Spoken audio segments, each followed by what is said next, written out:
Ms. Zenon. Yes, I'm here. I'm not gonna be able to make it to the lab today. I have to go. One of my friends just redid a house in Araby, and I have to go. I'm gonna go help him Okay, redo. nope, no worries. If you have questions about what you're working on, just reach out to me, okay? Okay, yeah. I just want to make sure just I don't get docked or anything for not showing up for the lab No, I don't because. take you don't get attendance points in my class. Oh, okay.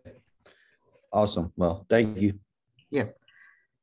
Let's wait just a minute more and then I'll go ahead and get started. Okay.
All right, so could somebody let me know if you're seeing that okay?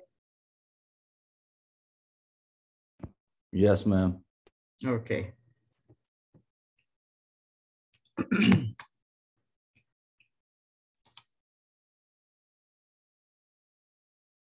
All right, so I appreciate your patience this morning. I had a meeting this morning that kind of ran a little long, and I wanted to make sure that I could, have time to get to my office and get set up for today's meeting. So thanks for that, allowing me to start a few minutes late. So let's go ahead and get into the weekly overview. And I told you on Tuesday that I'd take a few minutes and kind of talk about the project before we jump into the remainder of what needs to be covered today. So hopefully all of you got your project article approved by last Saturday. If you didn't, then you're starting off with a 20-point deduction on your project score. And that information is outlined in the project details. Now, all of these other items. I got one approved, but not the other one. So I'm still, Yeah. it doesn't matter. Yeah, So you had to have one of them. You had to have both approved by this past Saturday. So whichever one you didn't Sweet. get. Thank you. That's all. Points. Whichever one you didn't get approved, you'll lose 20 points in that class. So, so all of these items, the picture templates and how your project will be scored and how you turn it in and all that, we'll get to that. What I want to highlight for you today is the information on, kind of getting started and with the reading if you hadn't done so already. But just to caution you, if you didn't get your article approved by this past Saturday for either class, for both classes, if you're in both, you lost 20 points. But also be aware, you can still do the project even though you didn't get an article approved. But you could still get a 0 on this project, right? That is number one, because whatever article you choose that you're working from that's not approved, if it doesn't meet all of the requirements for the article, then you'll get a 0 on the project. So what do I mean? If your article, the article that you choose that's not approved, does not meet the length requirement, meaning if it's not 15 pages long, not counting the references. So you didn't get an article approved, you picked something to do the project on, which you can still do, but it turns out that the article is not long enough. You get a 0. If the article is not related to one of these topics that I have listed, right? Let's say you didn't get an article approved, but the article that you picked is not related to one of these 5 categories. And also be mindful that it had to be related to one of those categories from a physics perspective. You pick an article, maybe it does deal with energy, but it deals with economics, or it deals with some, or maybe you pick an article that deals with astronomy, but you're looking at it from a historical perspective. Those aren't science articles, and you will get a 0 if you use an article that falls into that problem. Again, if you're working on an article that's not approved. If you got your article approved, you don't have any worries about that, right? But if your article is not approved and you pick wrong, then you get a 0 on the project. Or maybe so if we still have one that's not approved, can we still send you something and you say if it's okay or not? You won't say anything at all? No. You won't say nothing? You had the deadline to get that done. And so if you did, sucks. That's fucked. Yeah, if you didn't send it to me by the deadline, then you're on your own, because you've had quite some time to do that, right? So that's why I kept harping on that deadline, because there are consequences if you didn't meet that deadline, right? So let's say, for example, that you pick an article and it's not a peer-reviewed article, again. So it has to meet the requirements, but since you didn't send it to me by the deadline, I'm not going to tell you yes or no, you're meeting the requirements, because then that would just be saying, don't worry about the deadline for getting it approved. You can get it approved anytime. And that's not how this project works, right? The deadline was set for a reason. All right, so we're past all that. And what you should be doing now is reading your article, because you might have to read those articles more than once to kind of digest what they're saying. Okay, I know these are very technical articles. Many of them have lots of math formulas in them, and so understanding what the article is talking about could take you, could take some time. Now, a lot of times students will utilize other resources to help them understand the article. So maybe there's something in your article and you want to understand what it means. And so maybe you Google it, or you go to Wikipedia, or you use another type of textbook or something to help you figure out what the article is talking about. That is perfectly acceptable. You can use any resource that you want to help you understand what the article is about.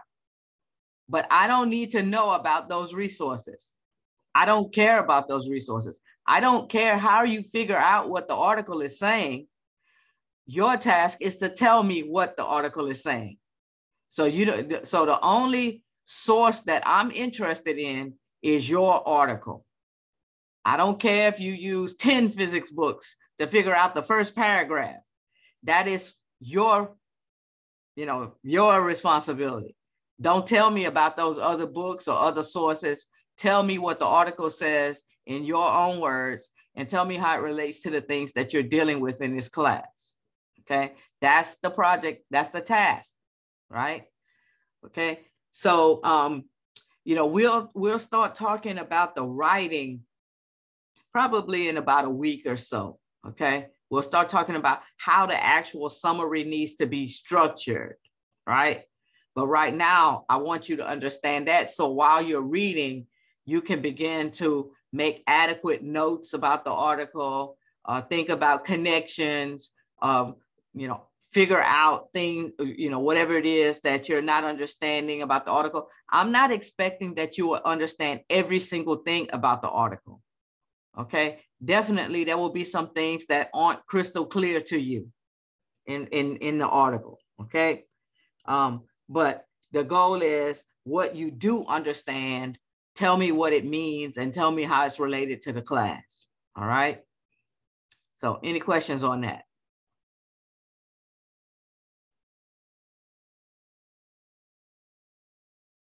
All right.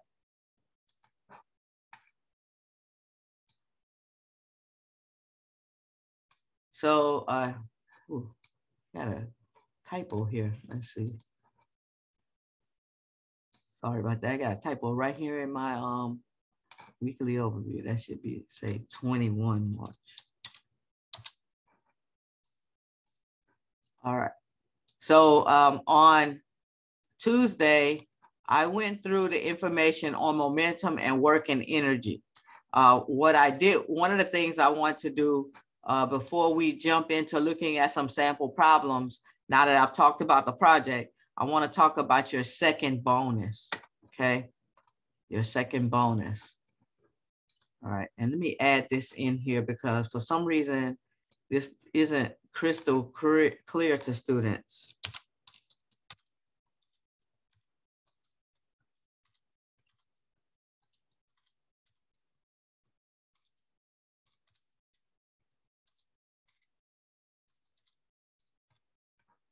Okay, and I have to remember to go back and put it in the other classes as well, but at least, you know, it's here for you. So this second bonus that you're gonna work on deals with Newton's laws.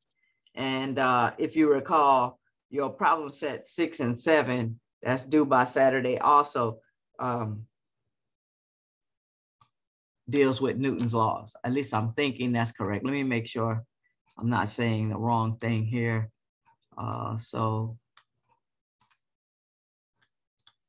Oh, no, wrong. You already turned problem set 6 and 7. My bad.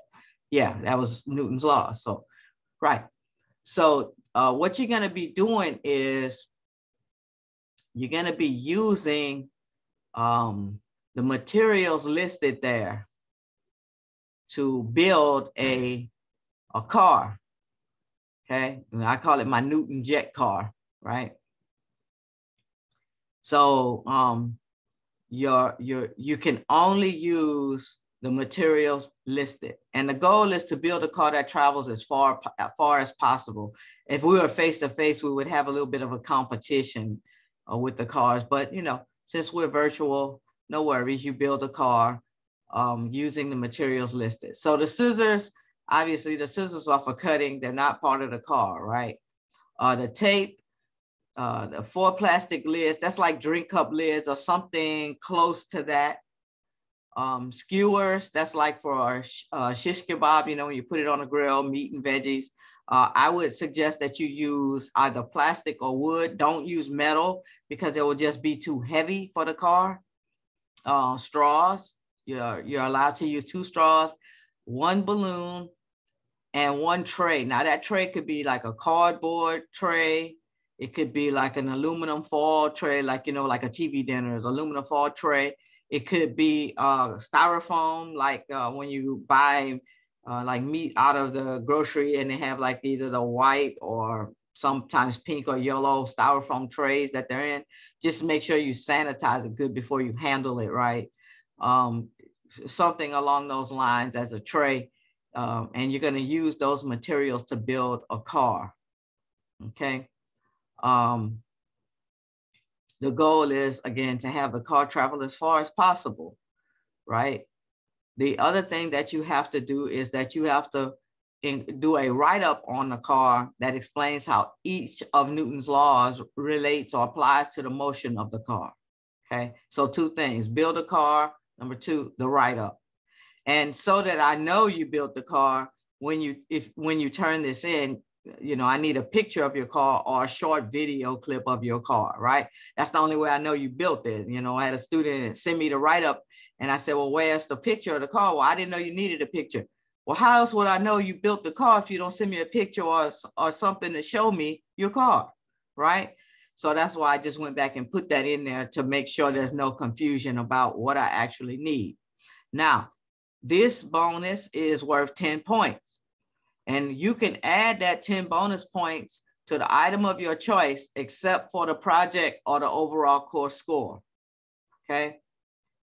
So I call it like a floating bonus. So you decide where you want to put the bonus points. So some people will say, hey, I want to go back and add these 10 bonus points to my midterm. Cool, I'll go do that. Or, hey, I want to hold these 10 bonus points and I want to add them to my final exam score. Fine. Or I want to take 5 points and put it on the midterm, 5 points and put it on problem set number 10. fine. However you want to divvy those points up, wherever you want to put them, except you cannot add them to the project or the overall course score, okay? So when you turn in the car, a picture of the car, a video of the car in your write-up, then you must also tell me in that email to me where you want those points added. If you don't tell me, it automatically defaults to the final exam, okay? What are your questions about this second bonus? Nothing. It's basic as shit. I can't hear you. I said nothing at all. It's simple. Yeah. Well, I just, I always like to give people opportunity to ask questions if they aren't sure about something, especially like the material list or what have you. If you're working on this and you do have any questions, you can always reach out to me. All right. So on Tuesday, we started looking at momentum and energy. So I have some extra resources that I want to cover with you that deal with momentum and energy. So I'm going to start here. I'm going to go in a folder that deals with momentum. And this screenshot right here kind of goes into explaining how Newton's second law is related to impulse. If you remember, we looked at on Tuesday this idea of impulse as being the change in momentum. Momentum by itself, mass times velocity, tells us the amount of motion, right? But impulse looks at how the momentum is changing. And so when you rewrite Newton's second law using change in momentum, you can get the impulse relationship. Force times change in time equals to change in momentum. And I just showed how you go from that to get Newton's second law.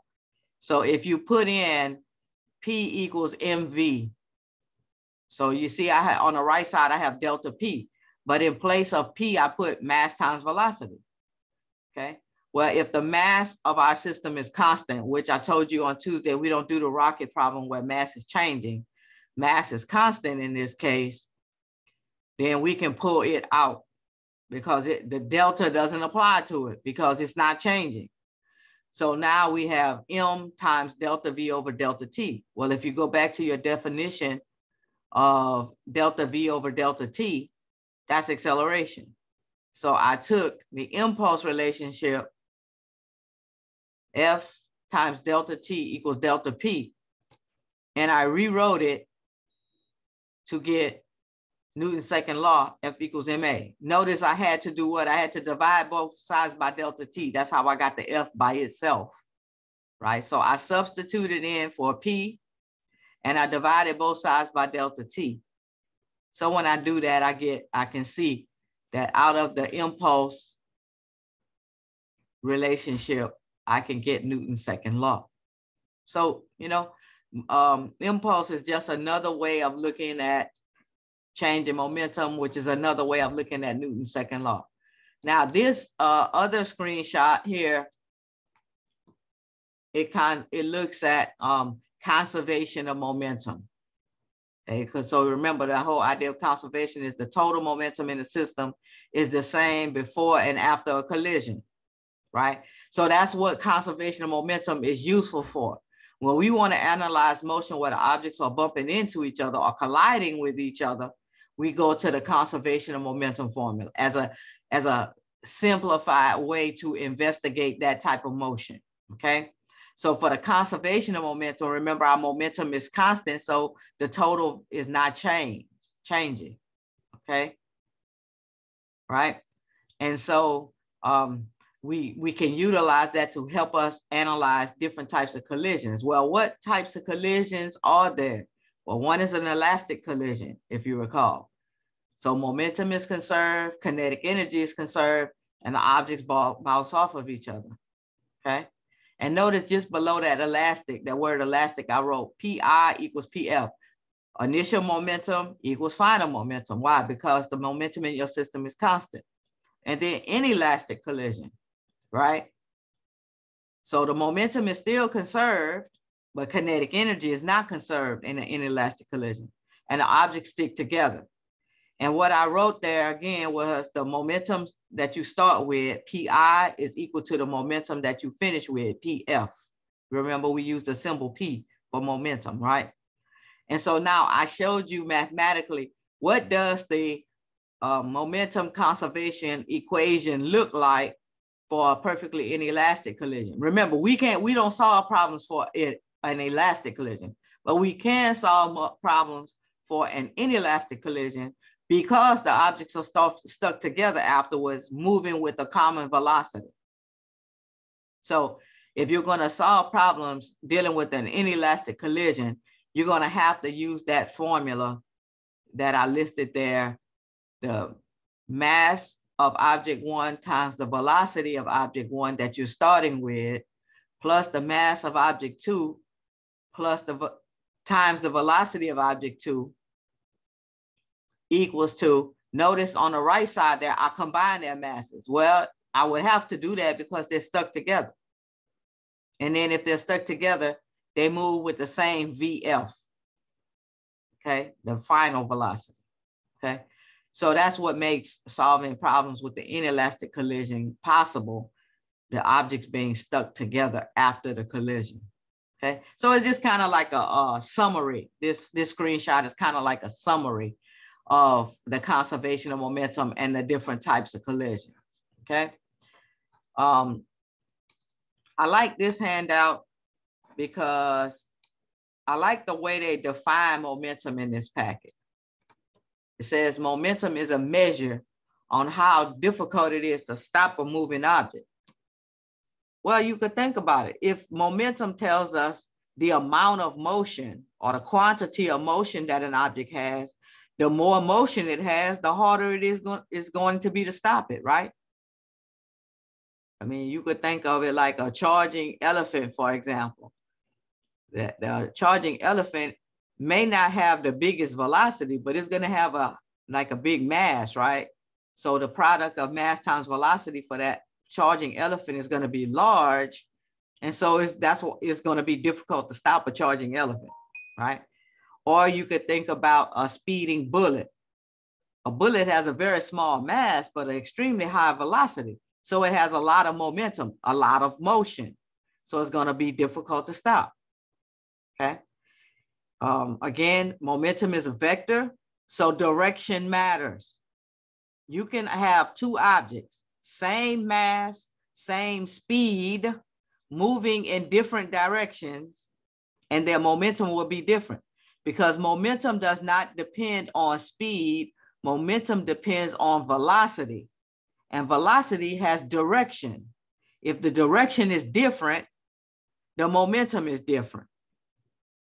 Okay, that's why knowing that momentum is a vector quantity is really important, because for momentum to be equal, the mass has to be equal, the speed has to be equal, and the direction has to be the same.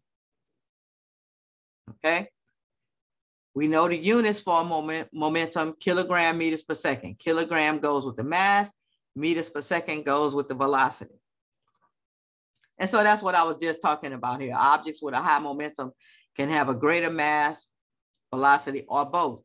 So when you look at momentum, you cannot just look at the mass. You cannot just look at the velocity. You have to look at both, the product of both of them, okay? And so this scenario that they're showing you here in this particular slide, oops, sorry about that. In this particular slide, is looking at the idea that these objects, these circles over here, represent the velocity. They have the same velocity, but this one, number one, has a bigger mass. So number one is going to have a greater velocity. I mean, greater momentum, excuse me. Here in scenario 2, notice the little antenna looking things represent velocity. So object 1 has a greater velocity than object 2. Even though their masses are equal, object 1 is going to have a greater momentum, okay? So here we are looking at the whole idea of impulse. Force times change in time is equal to a change in momentum. So to change an object's momentum takes force and time. And the product of force and change in time is known as impulse. And so you see written there in the formula form, the impulse momentum theorem. Force times change in time equals mv final minus mv initial. Okay, so that's the impulse momentum theorem. You know, v final minus v initial is change in velocity. Well, if our mass is constant, you know, that's what we're doing there. M times delta V, but we split the delta V into V final minus V initial, okay? So that's what this picture here is kind of showing you, that when that red ball hits the blue wall, then the wall is going to exert an impulse on the ball. And that's going to cause the ball to change its momentum. So when the ball hits the wall, it's going to bounce back in the opposite direction. Remember, direction matters. So simply by virtue of the fact that the object changed its direction, it changed its momentum. The wall exerts an impulse, meaning what? The wall exerts a force for a certain amount of time.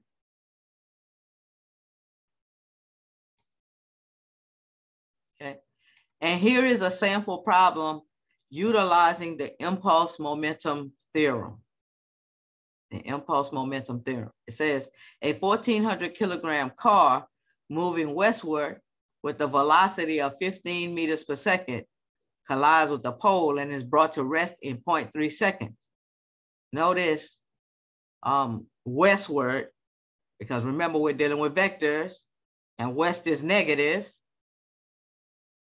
And also the other thing that's happening here is this collision is taking place in a very short time span, 0.3 seconds. That's not even half a second. That's what makes collisions so deadly, is they happen in a very short time span and generate a lot of force.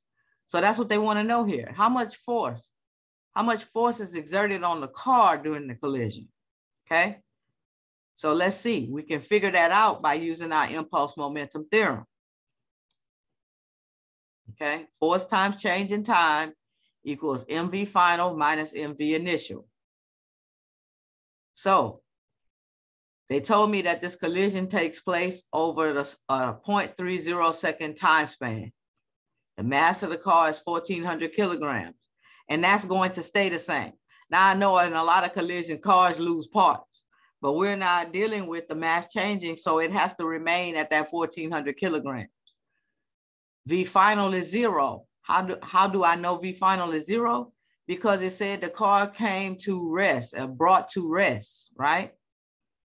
Minus, there's a minus sign in the formula, 1,400 kilograms times negative 15 meters per second.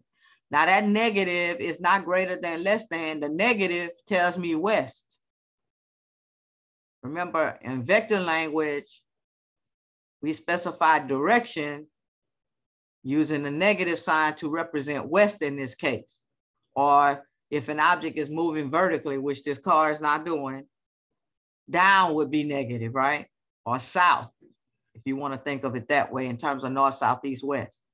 All right. So now when we multiply 1,400 times 0, that goes away. And then if you remember multiplying integers, negative times negative gives positive. So negative 1,400 kilograms times negative 15 meters per second gives me positive 21,000 kilogram meters per second. So now the goal is to get F by itself. So I have to divide by delta T. So when I divide 21,000 kilogram meters per second by 0.30 seconds, I get 70,000 kilogram meters per second squared, which is equivalent to 70,000 newtons. Kilogram meters per second divided by seconds is kilogram meters per second squared. And if you remember Newton's laws, the Newton is a kilogram meters per second squared. But if we're finding force, we know the unit should be newtons. That's what the N is for, right? So 7 times 10 to the 4 newtons to the east. How do I know the force is to the east? Because it's positive. If to the west is negative, east has to be positive. So when this car hits this pole is going to exert 70,000 newtons of force on the car. And that's what's going to bring it to a stop. Okay. Now that's a lot of force, but that's what makes collisions so deadly, especially head-on collisions. Because if you're inside that vehicle and you're not wearing a seatbelt, number one, Newton says you're going to go straight through the windshield. Why? Because Newton's first law says if you don't have, unless you apply net force, well, if you don't have a seatbelt on, you don't have an unless. And so you're just going to keep going with the same speed. Out the windshield you go. But let's say you have on a seatbelt. That is going to provide you an unless so that you don't get ejected from the vehicle, but you're still going to sustain some bodily damages because that's a high level of force. Well, what can we do? What can we do to reduce the amount of force on the car and thereby reduce the amount of force on the passengers in the car, right? Well, one thing we could do is we could increase the amount of time that the collision takes. We could make the collision last longer. In other words, we could generate a bigger impulse, right? Because if we make the collision time last longer, conceivably we're generating a bigger impulse, but in doing that, we're dropping the amount of force, okay? So let's say we make the collision last a half a second. Instead of 0.3 seconds, let's make the collision last 0.5 seconds. So then we're going to be dividing 21,000 kilogram meters per second by 0.5 seconds instead. 21,000 divided by 0.3 is right at 42,000, right? 42,000 newtons. No, sorry, 21,000 divided by 0.5. My mistake, right? So 21,000 divided by 0.5 gives me 42,000 newtons. So by increasing the collision time by 0.2 of a second, we drop the force almost in half. Now the question then is, how do we make the collision last longer? Well, there's a couple of things we could do. If we wrap the car in bubble wrap, when it hits the pole, it'll be more spongy, so the collision will last longer. But we typically don't wrap cars in bubble wrap. But what we can do is mimic that kind of scenario for the passenger inside the car. How do we provide that protective, squishy environment so that the collision for the passengers and the drivers lasts longer? Airbags. So airbags, when they deploy, are designed to increase the collision time for the occupants of the vehicle so they don't come to a stop abruptly, but have a little bit more time to slow down and come to a stop, thereby reducing the amount of force that they have to absorb. That's what airbags do, okay? And you see that played out right here in the impulse momentum theorem.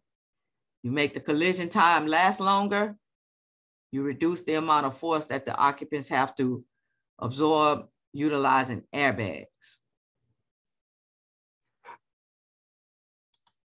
All right.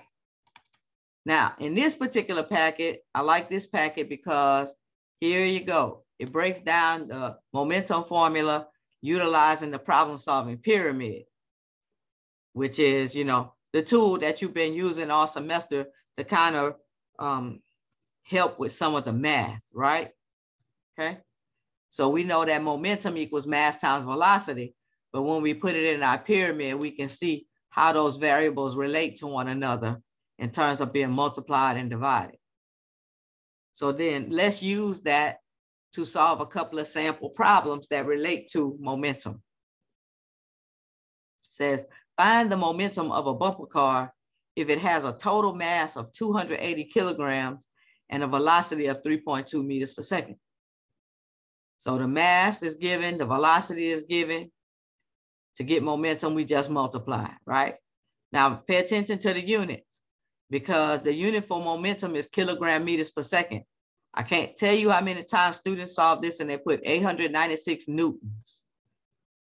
This is not a kilogram meter per second squared. It's only kilogram meters per second. And that's the unit for momentum in the metric system, okay?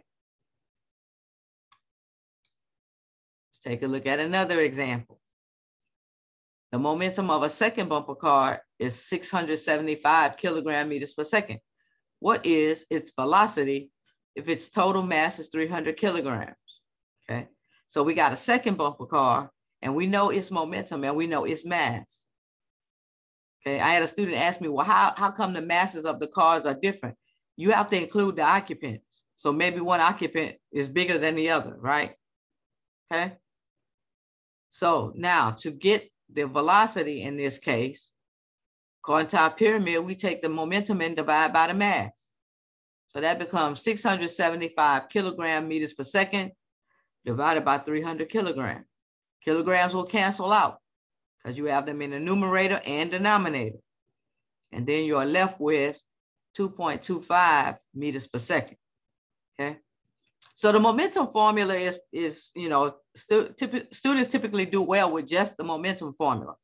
What gives them difficulty is when we start factoring in the conservation of momentum, because with the conservation of momentum, you have more than just one object moving around. And so you remember, you have to look at all of the objects before a collision and after a collision, because remember, that's what the conservation of momentum is useful for, analyzing collisions, okay? So again, you can see from this picture here, the first type of collision, what we're dealing with is an elastic collision and kinetic energy. Now, you know what kinetic energy now is. It's the energy associated with motion, right? And so in this picture here for the elastic collision, you can almost imagine what's going to happen when that big truck hits that tiny car. Momentum is going to get exchanged, right? That car is going to impart some of, that truck is going to give up some of its momentum to the car. But here's the thing, the total momentum is always going to stay the same.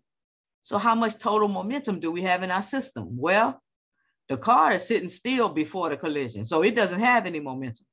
The truck, on the other hand, has 60,000 kilogram meters per second worth of momentum. So that's the total that you have.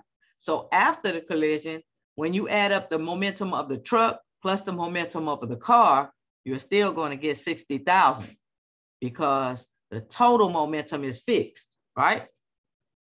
That's what you have to focus on here. What about an inelastic collision? Well, we know that momentum is still conserved. It's kinetic energy that's not conserved. And remember, the objects will stick together. So now let's take a look at this situation where you have this diesel car. You don't see it in the picture, but imagine you are sitting at the train track in front of one of these chemical plants, and the diesel or the locomotive is going to attach itself to the flat car, right? So that's an example of a perfectly inelastic collision, because after the collision, those two cars will be stuck together. But the total momentum in your system will still be the same, okay? Because momentum is conserved in that scenario. All right, so let's take a look at a scenario where we have a situation where momentum is being conserved, and a sample problem that utilizes that. Sorry, there's somebody in the hallway being a little loud, but that's okay. All right, so a 5 kilogram cart traveling at 4.2 meters per second strikes a stationary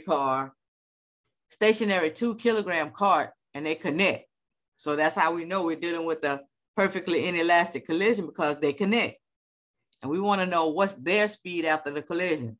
So there's no more separation there after the collision. They're joined together. That's why it says their speed, okay? So what we have to do is we have to break this scenario down before and after. Before the collision, cart 1 is moving all by itself, 5 kilograms, 4.2 meters per second. You multiply those together, its momentum is 21 kilogram meters per second. What about cart number 2? Well, it says it's stationary. So if its velocity is 0, then the momentum has to be 0. But let's look at the total of our system before. Well, 21 plus 0 is 21 kilogram meters per second. So if our system has 21 kilogram meters per second of momentum before, then it must have that same 21 kilogram meters per second after. So we know that automatically because of the conservation of momentum. After the collision, carts 1 and 2 are combined. That's why we add their masses and get 7 kilograms. What we need to know is how fast are they moving, right? Well, to know that, we have to take the momentum and divide by the mass. 21 kilogram meters per second divided by 7 kilograms. Well, your kilograms will cancel and you'll get 3 meters per second.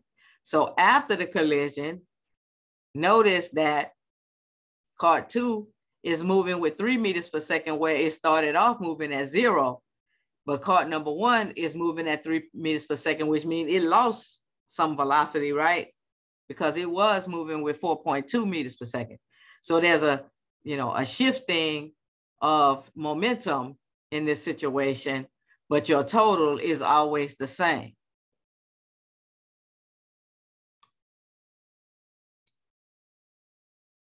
One more example. So it says a 50 kilogram clown is shot out of a 250 kilogram cannon at a speed of 20 meters per second. What is the recoil speed of the cannon? So now you can almost envision what's going to happen here.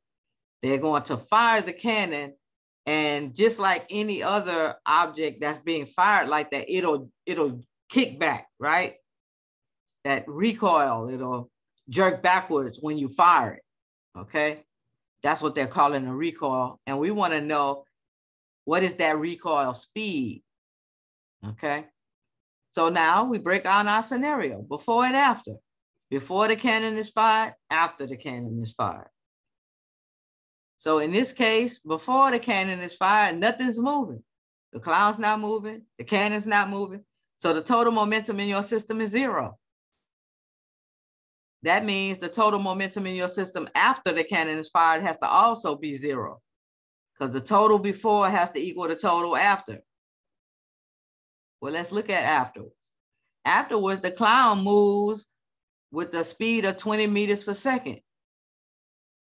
So I take the clown's speed and multiply times the clown's mass. I get 1,000 kilogram meters per second. And notice that is positive, because the clown is going to move forward when it's shot out of the cannon.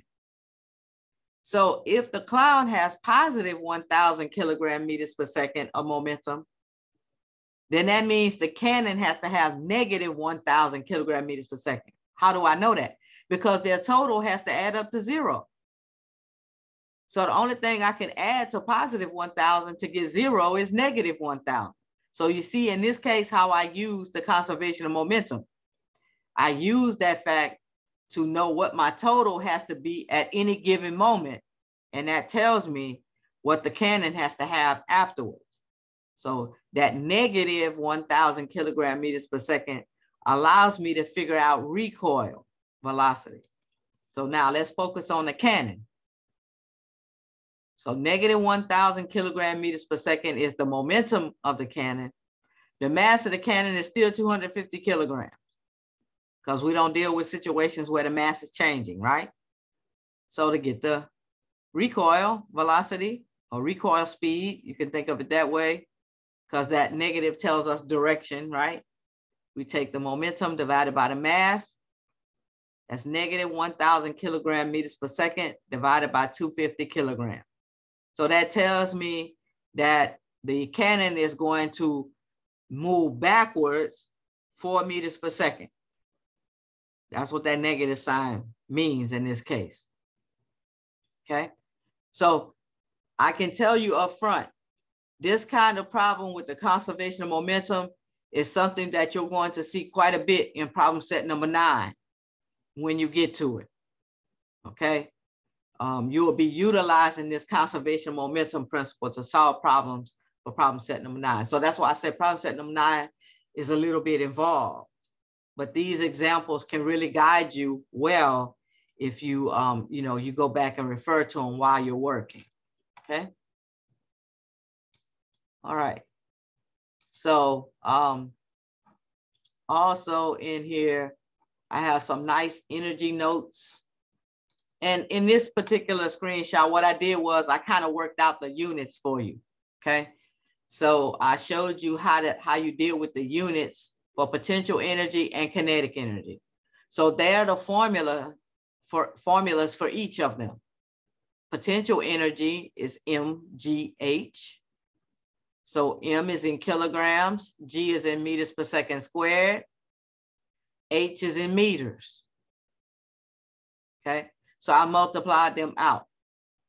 So I get kilograms, meters times meters gives me meters squared, second squared times 1 gives me second squared. So a kilogram meter squared per second squared. So I pulled out kilogram meters per second squared. That's a Newton. And then I have a meter left over. So remember, a Newton meter is equivalent to a joule.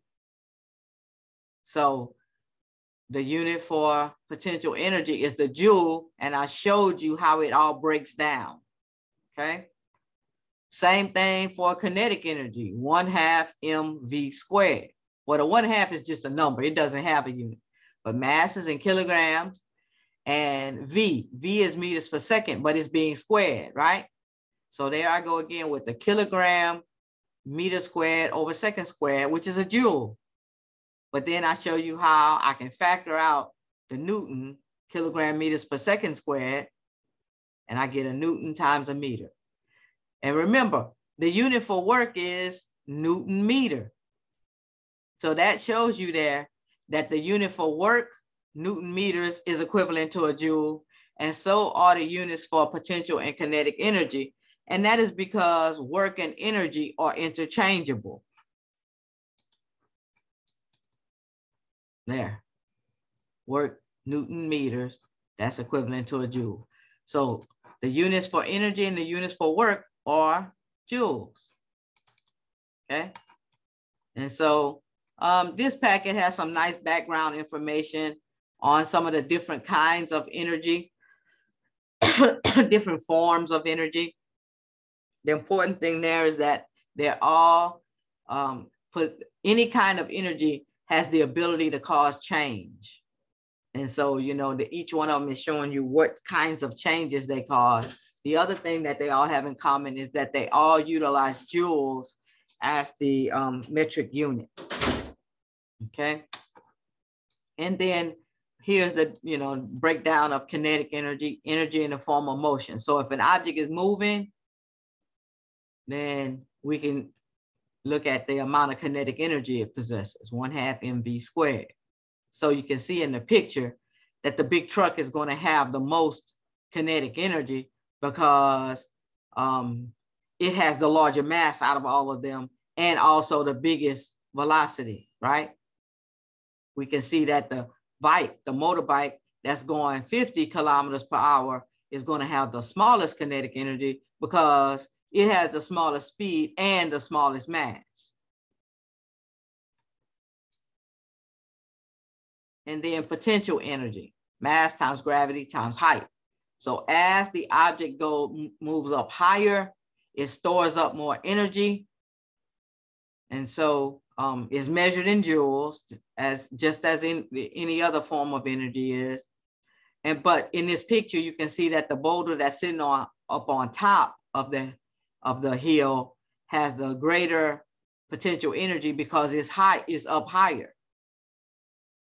Okay, and that's why I gave the example on Tuesday. If you compare the amount of potential energy that you store up on Earth versus the moon, if you move through the same height, on the Earth is going to be more because the gravity on the Earth is more, right? Same mass for your boulder, same height for your boulder, but because gravity on Earth is bigger, it will store up more energy than if you compare this to the moon. And then work.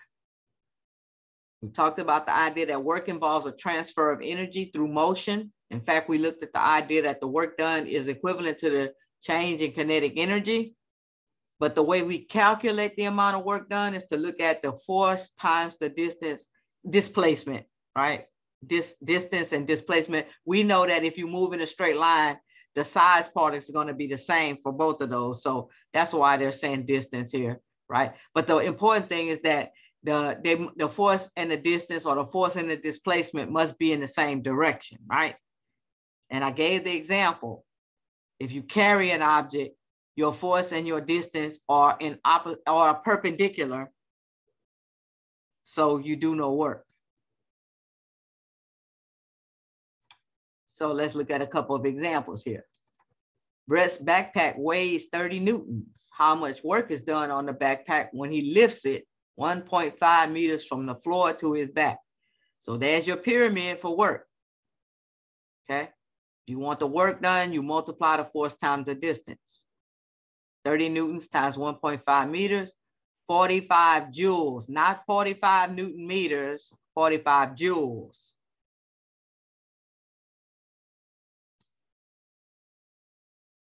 I like this example because it forces you to think about the role that direction plays here. It says a dancer lifts a 40-kilogram ballerina 1.4 meters in the air and walks forward 2.2 meters. How much work is done on the ballerina during and after the lift? Pay attention here. They did not give you the ballerina's weight. They gave you the ballerina's mass. So in order to get the ballerina's weight, you have to multiply the ballerina's mass times 9.8. That's your force in this case, okay? 392 newtons. So that's why it's important to remember work is force times distance, but sometimes your force is equivalent to weight, which is mass times gravity, okay? So now, if we want to find the amount of work done, we take that force, 392 newtons in this case, times the distance, 1.4 meters. So to lift the ballerina, you have to do 549 joules of work to lift the ballerina, okay? But once you lift the ballerina, if you're walking around holding the ballerina up, there's no work after that.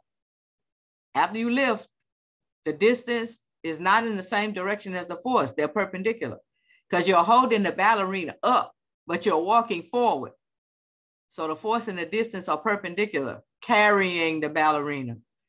So you do no work in carrying the ballerina around, okay? So I like this example here because it combines a couple of things. It looks at your understanding of work in terms of the role that direction plays. And it also reminds you of how to calculate weight, mass times gravity, to get your force, okay? And then conservation of energy. So there it is stated, energy may change forms, but it cannot be created or destroyed under ordinary conditions, meaning there's no friction in the system. That's what they're talking about there. So those are some examples of how you change energy from one form to another, right? You can change your from potential energy to kinetic energy. So if you drop an object, the object has stored energy that gets converted to energy of motion. Mechanical energy to thermal energy. So if you rub your hands together, for example, mechanical means motion, and then you feel that heat being generated because of the motion of your hands. So you're turning mechanical into thermal. And then chemical into thermal. So like if you have a chemical reaction that gives off heat, I believe they call that exothermic.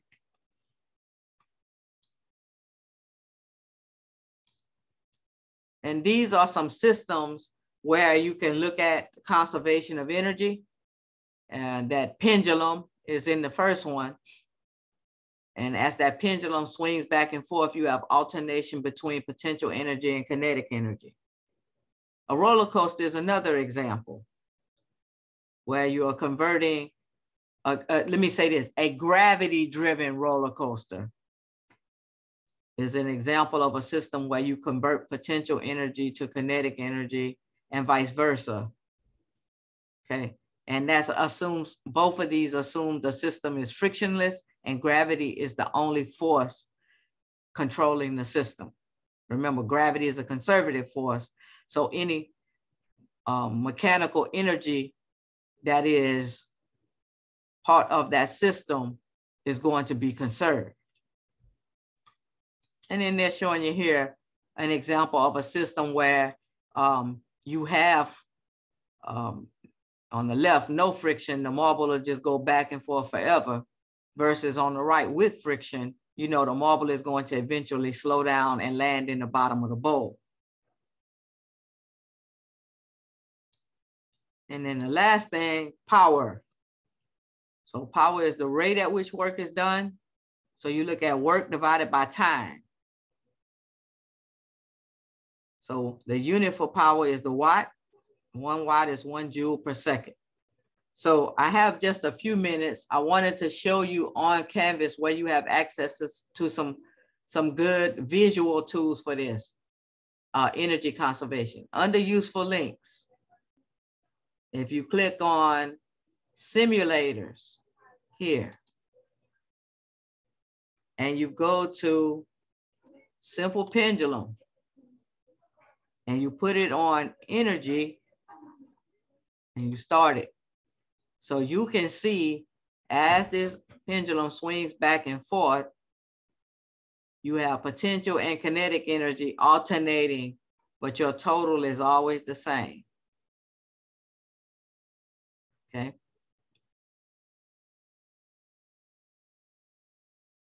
Another example is a spring pendulum. You put it on energy. And again, the reason these systems conserve energy, the reason the total energy is always the same, is because these are gravity-driven systems, and gravity is a conservative force. Another example that we've already looked at is projectiles. When we did projectiles, you did not have to deal with energy or force. But now you can see that because this system is being controlled by gravity, remember that's the whole idea, projectile is in free fall vertically, you can see that the total energy always remains the same. Why? Because gravity is controlling the projectile. It's a gravity-driven system.